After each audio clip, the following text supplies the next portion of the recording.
Welcome to another episode of Waves of Wisdom. In this episode, I have a good friend of mine and global speaker, Mr. Kenneth Kwan, all the way from Singapore, joining me. Kenneth Kwan is a global speaker and author of Small Steps to Big Change. He has spoken to tens of thousands of leaders and executives in 40 countries from Denmark, South Africa to Indonesia, and here in our very own Maldives as well. Organizations like Singapore Airlines, Hilton, SingHealth and Coca Cola, and many more have engaged Kenneth to give keynotes, even though he speaks in large stages.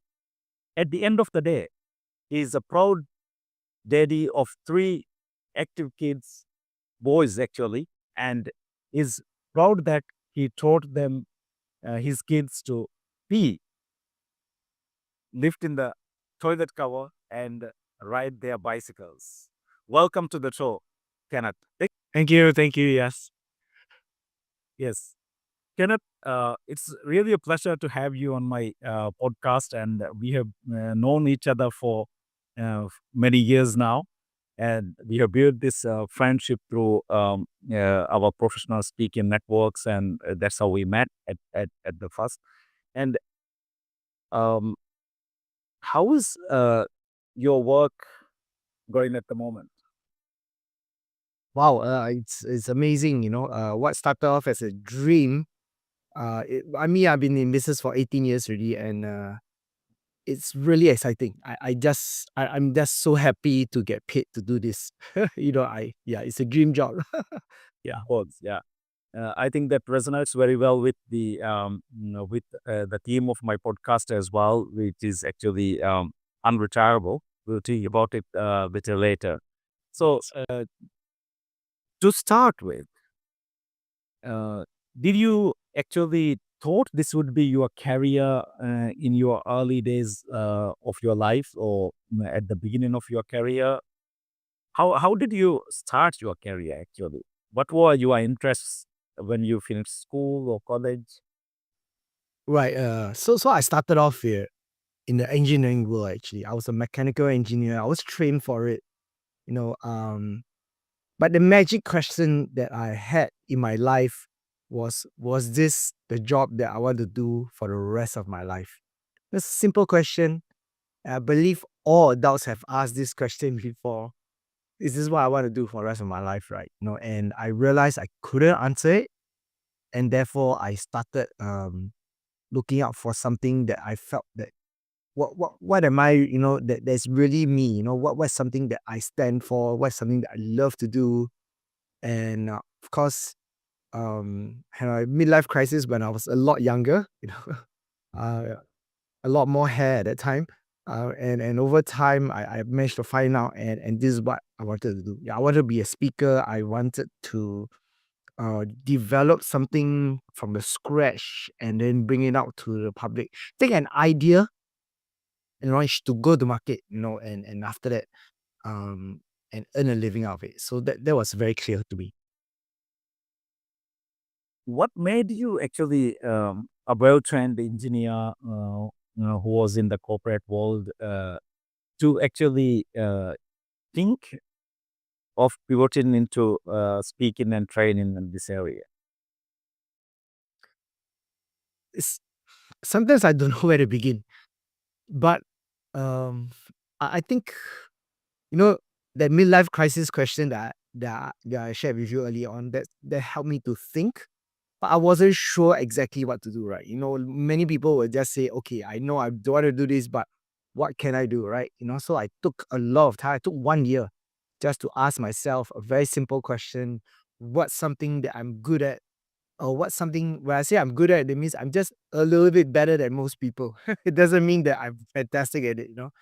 And what's something that I'm really interested in that I can start pursuing. So my background, although I was just trained like any other people, but I realized I have different values.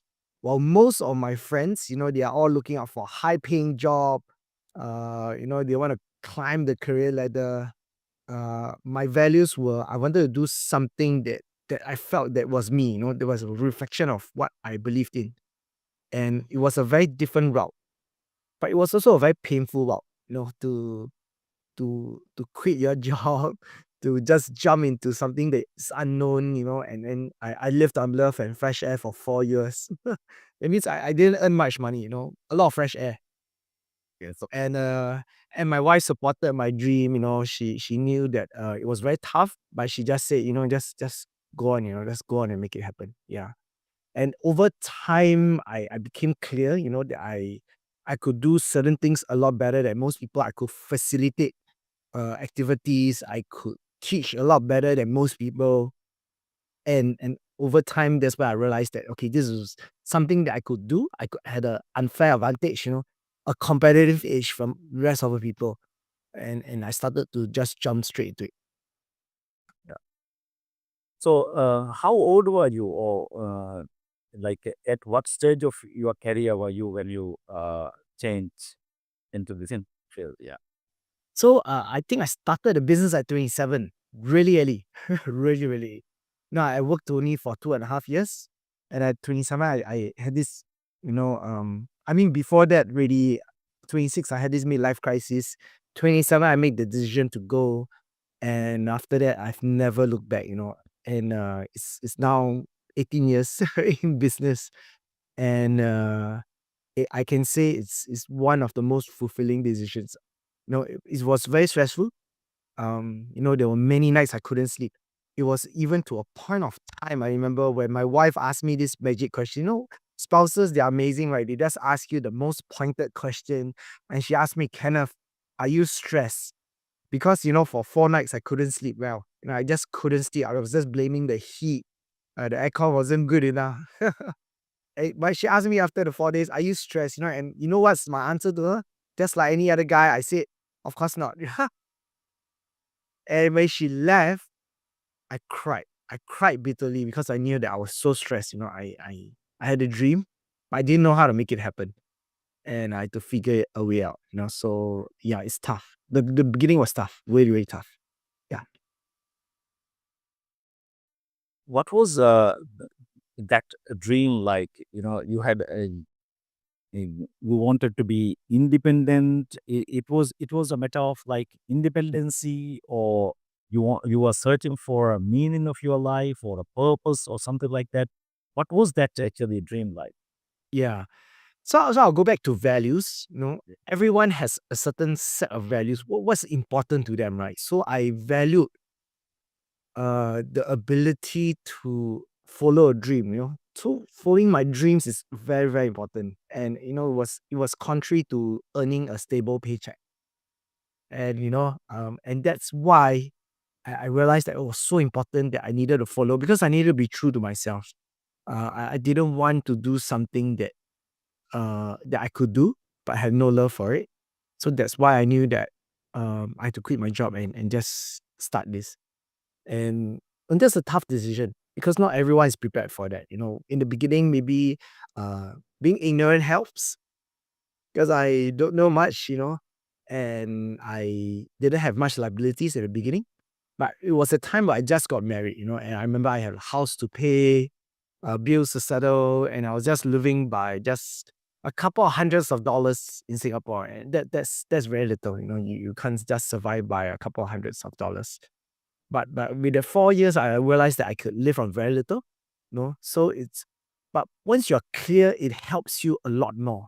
You're clear that you may not be exactly totally clear what you'd be doing, but you know that it's in line with your vision, right? That I want to start something. I believe that business is doable. The question is how I'm going to make it happen. I have no skill sets. No, I have nothing at all. But clarifying within myself what is something that I could do better, and what's something that I could talk about frequently. Even if you don't pay me money, I'll just be excited to talk about. So that was a yardstick for me to find out what I really loved.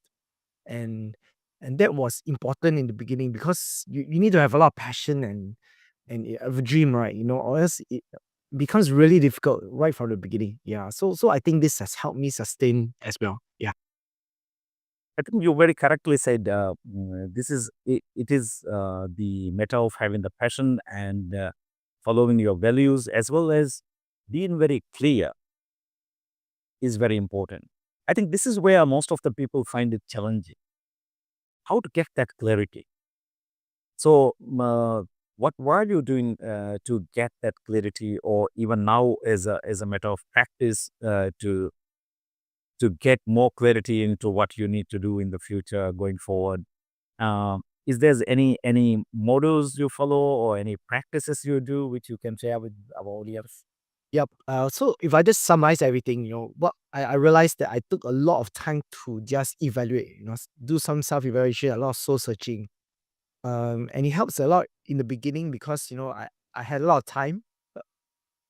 Nobody hired me to do anything. So in the first few months, I was just evaluating and thinking. But here are some questions, for those who are really thinking through. What's something you're passionate about? What's something that you love to discover, talk about, that even if people don't pay you, you'll do it. And second thing is what do you think are some inherent skill sets that you have that you are really passionate about as well? So I realized I could facilitate, events. I could speak in front of public a lot better than most people, and I was a little bit entertaining in the stage as well. So all this was through my youth experience because I served in church, so I could facilitate, I could lead groups, and I knew that I was a lot better than most people. So all these things helped me to really reflect and think what was I really good at, and of course I just needed to marry the passion. And of course, the last thing is what's the skill sets, right? That I could develop along the way so that I can go to market quickly. Yeah. So all these took a bit of time. Um and and and I guess because I had no skill sets, I just have a clarity. So it took me a few years to develop it and be very good. But the interesting thing about business is you don't have to be good in everything in the beginning. You just need to be really good at one thing in the beginning. Just one thing. And be very clear of that one thing. Be clear of what you will do and what you will not do as well. Wonderful. I think that is where most of the people goes wrong because they try to become better at so many things at once when they start their business or when they pivot on careers rather than going deep into one area, right? It's true. Uh, this word deep resonates with your company as well, which is deep impact. So tell us a little bit about the work you do at Deep Impact. Yeah. So in the beginning, when I first started off, I did a lot of mindset change team building programs for the first 8 years. We were really good at it. I was fantastic. I could know how to watch behaviors, we catch the behaviors. I was very clear that this is what we stood for.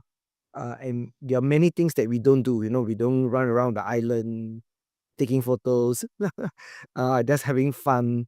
I don't do any of those, but I work on the mindset of the people in the way they speak, the way they talk to each other. Are they collaborative? And of course, the activities have to be fun, but it has to be meaningful fun. It cannot be just rah rah, just mindset, but it has to equip people with very small skill sets that enable them to want to make a difference at work and be purposeful in our speech, thoughts, and actions. So that's the beginning. And over time, we pivoted. I had this strong desire that I didn't just want to work with um, on the team building alone. I just wanted to climb up um, the food chain. In really affecting organizations. My desire was to how do we change the culture of the organizations? How do we help organizations deliver better results? Because at the end of the day, if you think about it, we could do training, but the training must result in better skill sets, right? That you could deliver results, right? The end goal must always be results. So the question is, how do we do that? And for 8 years, first 8 years I've avoided it. I really wanted to learn, but I just didn't know how to do it. But after a while, I realized I developed the skill sets. I could realize that we could affect middle managers. Then after a while, I was more confident to affect head of departments, and after even C-suite and the rest of the whole organization. So right now we have the capability to work with large organizations to change their culture, to develop what we call solution-focused conversations at work, get people to think about possibilities. So that is used in change management and also leadership and culture building programs. Yeah, so that's what we offer right now. Wonderful. And you also have written a book called Small Steps to Big Change. And the title itself is very impressive. And I also read through the book, and I found very useful tips and advices you have given, because I think as you started the book, even in the introduction, you mentioned that a lot of people had these very big dreams. And sometimes organizations also like to achieve like huge things, but they forget, or they don't try for, because I think that the saying like you aim for the moon and you might end up among the stars, right? So that was that is the kind of mentality a lot of people have. But you got in a very thought provoking different perspective to this argument. Um, can you tell us a little bit about your book and the theme of it, and why you came up with this theme? Yep. Yep. Thanks, yes, for mentioning this, the book, Small Steps to Big Changes. Um, the book is unique because we are here to solve specific problems that organizations face, right? Um, I don't know about your side about this, but in Singapore, and I believe in many organizations, every organization is facing change. Every single organization, the way they structure their businesses are changing. The way they go to market is changing. The way they serve their clients to create better services, and it's a competitive market as well. So change is an ever constant thing, right? It's tough to change because people's mindsets are not And the constant in the business. yeah, can't catch up to the changes. So with the evolution of AI, and then the way things are done is so different, and we find it difficult. So in my book, I share about how change can be optimistic rather than negative. So when you talk about change, those leaders are excited. They believe that things can be done. But the rest of the people just roll their eyes. They say, "Oh my goodness, more change is happening." But how do you create optimistic change? How do you get people to be excited about possibilities at work? Because I believe that for any change to happen, the people must first believe there are possibilities. And once they are excited about these possibilities, they start believing that maybe things can be different, right? And that's where we hold conversations around what works rather than what doesn't work. A lot of times in organizations, conversations can be very negative at times. Like it's all talking about what's holding us back, what's some problems that we need to mitigate or talk about. And all meetings, discussions, committee meetings, even task force are all set up around problems. But what if we also focus on wins? What if we hold conversations around what are we doing to create success? What are we doing to systemize so that everyone can win a lot more? And these conversations tend to be a lot more motivational, and they get people excited about recreating wins rather than keep recreating the wheel, redesigning the wheel. So basically, you took up away the focus from the problem to focus onto the solution, right? Yeah, yeah. So there is a whole process where you get people to always think about, like for example, uh, we didn't grow to a big company by failing every day, right? There must be something they were doing correct. But why is it only some people are doing things correct? Can we systemize the win so that everyone can win and can win a lot faster? Because it's something that you've already done. So the question is, uh, I'm not saying we don't talk about failures. I'm just saying that we pay so much attention to failures that we keep talking about it. And that's why we are wondering why people are so, they don't have enough morale. It's because they're always talking about firefighting every day, problems. But there is no attention to what creates success. And how do we recreate the conditions for success and systemize it? And these are more motivational conversations. Yeah. So basically, it is having the motivational conversations and right. And how if a person or an organization want to make changes, we have come across this rule called the 1% improvement, daily, and things like that. There are different frameworks. Can you share with some of the frameworks or models you have used in this book, which somebody can apply in their business or personal lives to improve themselves? Yep. So there are a few things, some basic ideas. Uh, in all conversations, when problems happen, usually we go diagnostic. We ask questions like what happened, who did it, how long has it been happening, right? It's very common. But when you ask these questions, not we call diagnostic questions, and you apply that to human beings all the time, human beings have emotions, and they might resist. It becomes a witch hunt. We blame people, and after that, you can't move forward. And if you think about this, it's a very engineering way of doing things. And I was trained as a mechanical engineer, so we go down root cause analysis, right? Yeah. And while root cause analysis is useful, but when situations are in a complex manner where there's no single root cause or there's human emotions involved, you can't always use root cause analysis. It doesn't always give you the best or correct answers. So in this unique approach that we have, we do things very differently. We focus on the future orientation, what we call a preferred future. So instead of going to the past, you're actually going towards the preferred future. And here are some questions that we can ask when problems happen.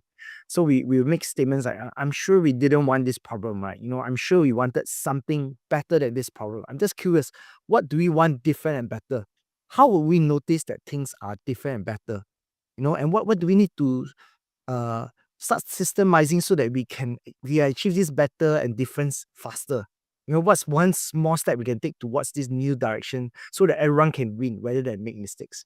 And you realize that the second conversation is more motivated. We are solving the same problem, but we are approaching it very differently. Very differently. And the first problem, it goes down a blame game, it goes down whose fault is it, and then it ends off with a lot of frustrating discussion. But the second, which is future focus, talks about possibilities, talks about how do we create more wins, is highly motivational. So this is one of the key aspects of um from the book, the ideas from the book. How do you create a preferred future and how do you move people quickly towards this new reality? Yeah. I think it's very important that we take the emotional aspect of the organizational behavior as well when considering, like you mentioned. Yeah. So coming back to our theme of the podcast as well, I want because you are someone who has actually strived to find your passion, and then quite an early age, I would say, as you mentioned. Because most of the people will have this question only in their mid-career or later part of their career only. They will start questioning him, what I'm going to do rest of the time, right? Or what I'm going to do when I retire. So what is your thoughts around around retirement, or do you think you are at a stage where you have the choice whether to retire or not to retire? Um, I think because of my dream, I don't think I'll be retiring a lot earlier. I have a very ambitious dream and I feel that it's gonna supersede me more than just myself. We have a dream to build a whole company. It's not gonna be easy, but it's a dream, right? It's a dream that I don't just want a career. I want it to really supersede me and it's a lot bigger than me. I dream of great working environments where people get excited. They are always talking about what's going to be better and different, how they're going to make it happen. And if they have a simple idea and they realize that it's gonna happen, So that's the workplace that we want to create with people. So I think it's fine, just starting at any age. It's perfectly fine. When I was younger, it's a lot more difficult because I didn't have resources. I didn't have any idea what I was doing. no business plan, So if you think about it, chances of failing is very high. And in fact, entrepreneurship, the success rate in Singapore is really, really low. If I'm not wrong, it was like 95% will fail in the first year itself. And after that, there'll be about 90% of those who pass or who succeeded right after the first year, 90% will fail after the next 5 years. So, statistically, once I was cleared out of that fifth year stage, I was like, okay, statistically, we should survive, sir. Yeah.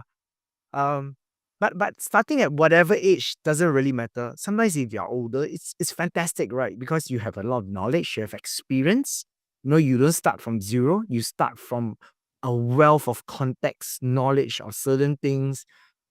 It's just that probably you just need to go through the same process as I did, like redefining what's something that you could do better, what's something that you you feel that you are very, very passionate about.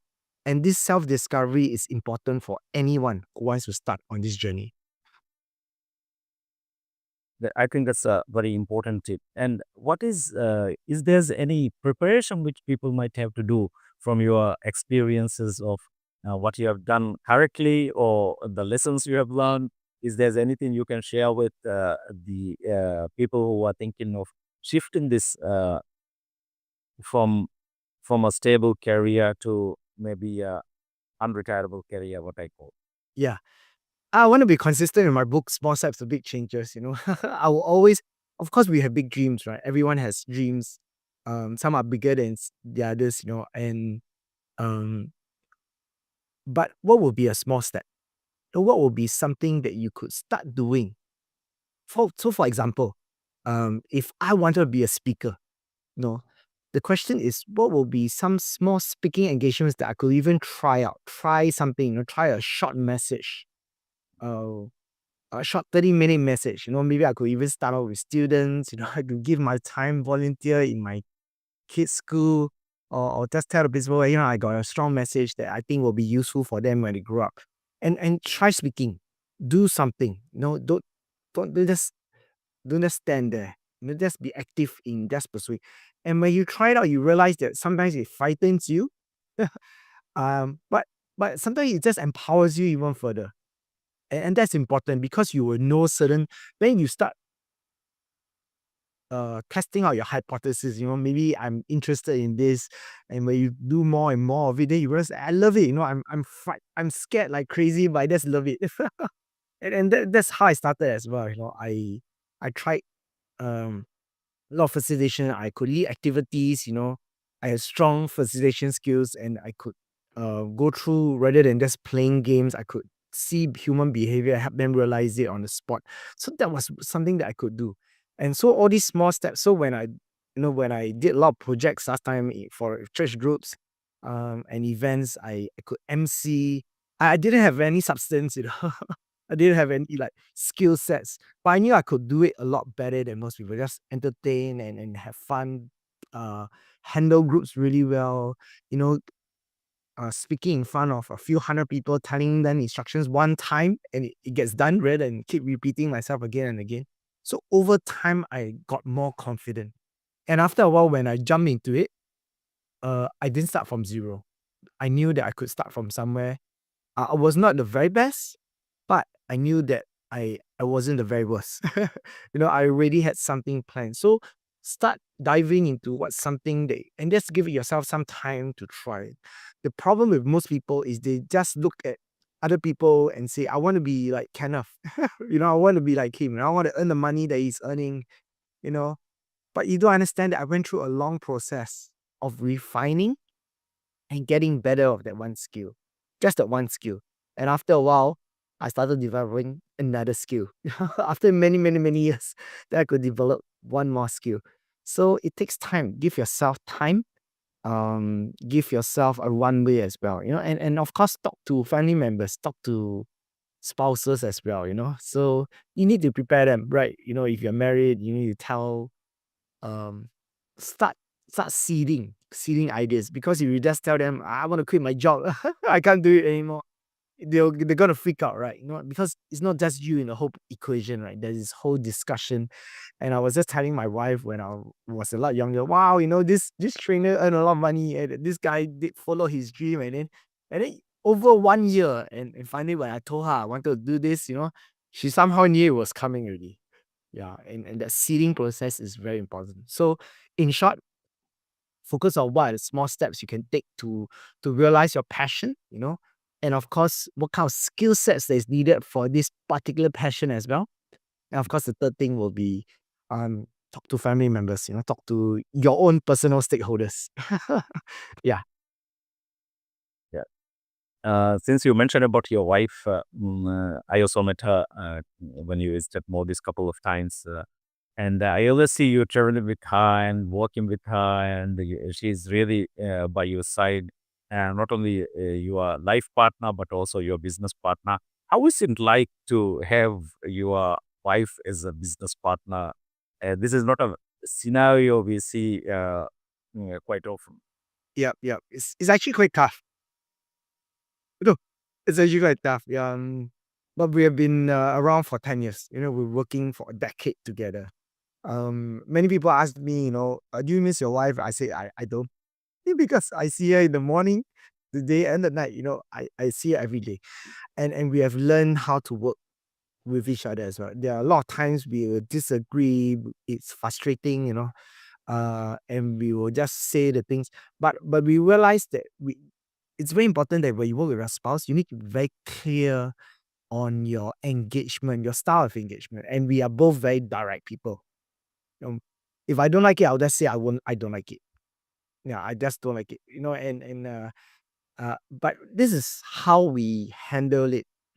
It's not for everyone. Some people rather keep it inside them, but we know that we need to say it out and express it, because if we don't say it, Yeah. we'll harbor resentment in our hearts. And we are very clear that we need to make sure that by that day we need to settle, the frustration by the night if possible, you know, and this releases a lot of tension. But of course it affects my staff as well, because my staff will be like very stressed. Oh, why are my the two bosses, saying things? To follow, right? Yeah, but we tell them this how we handle disagreements. We need to say, and once we say it, we the stress is released, and after the next hour or two, it's okay already. Yeah. So being very self-aware, how do you handle this disagreements and frustrations is very. I think you have got a great team, with you, your wife, and your team together. Because I've seen some how you work alongside. Uh, so, Kenneth, we are coming towards end of our podcast, and one question I ask from every guest of mine is, what is that one wisdom which you'd like to share with our audience, which you have come across or which you have lived by in the past? Yeah. I guess short nuggets, uh, and it's from my book, Small Steps to Big Changes. When you have a dream, most people have dreams. um, but the most important thing of following the dream is to how we figure out how we have that dream. We can turn that dream into reality. Because dreams don't feed you. We need to focus on a whole process of achieving that dream. But the best part is focus on small steps. Just put yourself on a scale of 1 to 10. Where are you on this dream? And you can even scale your competency. Where are you on this competency? Where are you in gaining? What's the next small step you need to do, on the scale to just move one level up, just one level up. And it's very important to do this, because it's very easy to feel overwhelmed by the millions of things that you need to do. And you look at other people, you're saying this person is so successful, and why am I not? You know. But when you start comparing yourself, scaling yourself, if I'm a 2, what needs to happen to just move to a 3, in this particular area, in the way I market myself, in the way I discover my giftings, in the way I develop the business, so And this is very easy because there are different areas. You can just focus on all the small action steps that needs to happen for you to move one level up. And this is important so that you can feel that you're progressing, things are getting better, and that you feel that, you're more in control rather than get paralyzed by the millions of things that you need to do. Yeah. So that's one thing I can encourage. Focus on what's the next small step and scale yourself and move. I think that's a wonderful message and a very impactful way of looking at one's career or business. And having that bigger goal is fine, right? Yeah. Have the long term vision is great, but then what you're saying is we have to break that down into small steps and try to be good at one thing at a time so that you become better over time. That's right. Right. Um, as last words, is there anything else you'd like to share with our audience on this subject of following your passion and living with purpose, and values are very important for you at the beginning? You mentioned anything you wanted to share on these lines. Yeah, nothing much. It's just continue to take small steps. Don't get overwhelmed. Uh, Dream big. It's perfectly fine. But remember, everyone starts from somewhere. It's okay to start from one as well. One is still better than zero. Yeah. Thank you very much, Kenneth. It's been a pleasure, and really, I enjoyed this conversation today, and I hope my audience is definitely going to love it. And I wish you all the success in the work you are doing, and your big dream of actually you are dreaming beyond yourself to make a bigger impact in the uh, community and in organizations where people will concentrate very positively and work harmoniously and things like that. To our audience, uh, until we come back again. Stay focused and take one step at a time, and don't stay there. Take one step, like Kenneth have mentioned today. Until we come back, don't forget to be awesome. Thank you.